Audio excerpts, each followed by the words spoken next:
Hello बच्चों, laws Newton's laws of motion से हम करेंगे example 18।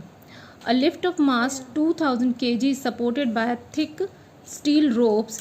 If maximum upward acceleration of the lift be 1.2 meter per second square and the braking stress for the ropes be 2.8 into 10 to the power 8 Newton per meter square, what should be the minimum diameter of rope? इसमें एक lift है जिसका कि मास दिया हुआ है 2000 kg और जो ये जो लिफ्ट है जिस स्टील रोप से सपोर्टेड है, एक थिक मोटा स्टील रोप से ये सपोर्टेड है और इस लिफ्ट में अपवर्ड मोशन है और उस मोशन का जो एक्सेलरेशन है वो दिया हुआ है 1.2 मीटर पर सेकेंड स्क्वायर। अब इसमें जो है इस रोप का जो ब्रेकिंग स्ट्रेस है वो दिया हुआ है 2.8 into 10 to the power 8 newton पर मीटर स्क्वायर। तो यहाँ पे हमें फाइंड करना है कि इसका क्या, इस स्टील रोप का मिनिमम क्या डायमीटर होना चाहिए। अगर वो इतना स्ट्रेस तक ले सकता है, अगर इससे ज़्यादा स्ट्रेस हुआ इस स्टील रोप पे, इतना इससे ज़्यादा अगर स्ट्रेस पड़ता है तो वो टूट सकता है।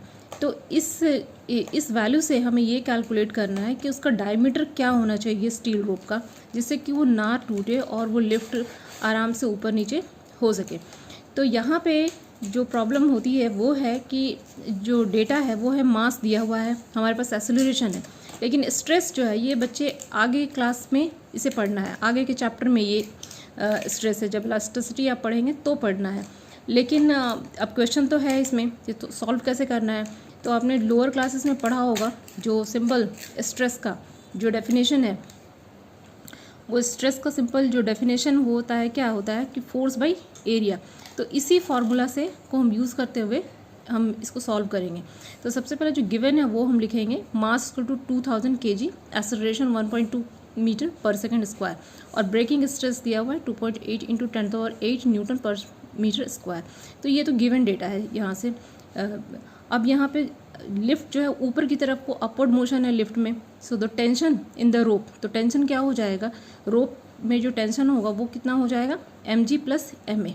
mg जो है वो मास, वेट जो है वो लिफ्ट का वेट, और जो एक्सेलरेशन है उसके वजह से जो एक्स्ट्रा फोर्स लग रहा है वो, ये दो चीज़ मिल करके इसका टेंशन ये बनाएगा।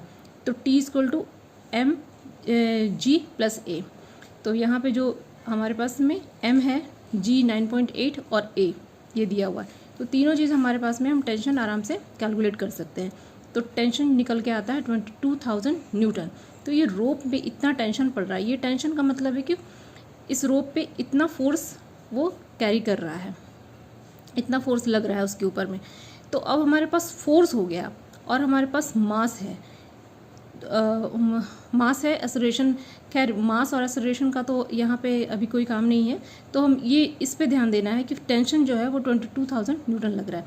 तो द ब्रेकिंग स्ट्रेस क्या होता है, force by area. Force by area, area किस चीज़ का, जो रोप है उसकी कुछ मोटाई होगी, उस मोटाई का कुछ यहाँ पे जो उसका जो क्रॉस सेक्शन होगा, अगर हम उसको छोटा सा क्रॉस सेक्शन, तो उसमें कुछ डायमीटर होगा। तो इसका एरिया, इसके ऊपर में कितना दबाव ये ले सकता है, ये रोप इस पर जितना मोटा होगा उतना ज़्यादा उसके ऊपर में फोर्स वो ले सकता है, उसको झेल सकता है।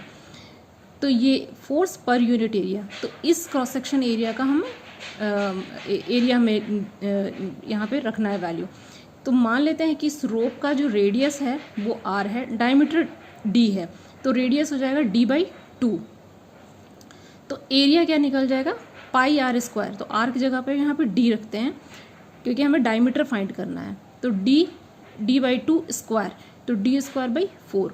तो यहाँ पे force by area t by pi d square by 4, यानी 4t by pi d square.